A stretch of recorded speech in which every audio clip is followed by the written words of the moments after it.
دیکھیے یہ جو رپورٹس میں نے بیان کیا نا، یہ جس نتیجے میں ہم لوگ پہنچے ہیں یا ویسٹرن معاشرہ پہنچا ہے، اس کی ابتدا ایسے ہی ہوئی ہے. یہ ابتدائی مرحلہ ہے جو ہمارے یہاں ابھی عام ہے. نتیجہ وہی نکلے گا جو ویسٹرن کنٹریز میں ابھی نتیجہ نکل چکا ہے. دیکھیں، ایک ہے کسی سے محبت ہو جائے اور اس کے بعد ناجائز کاموں میں ملوث ہو جانا. مثال کے طور پہ بلا عذر چیٹنگ کرنا، بلا عذر بات چیت کرنا، بلا عذر اٹھنا بیٹھنا، یہ تو بالکل حرام ہے.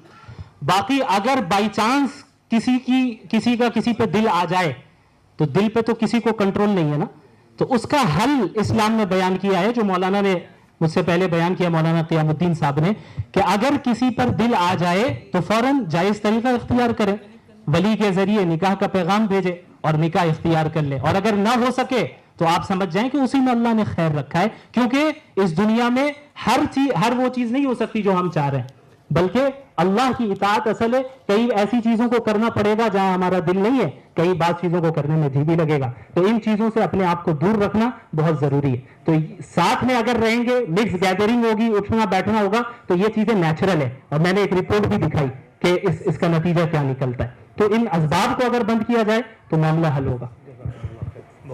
ماشاء اللہ.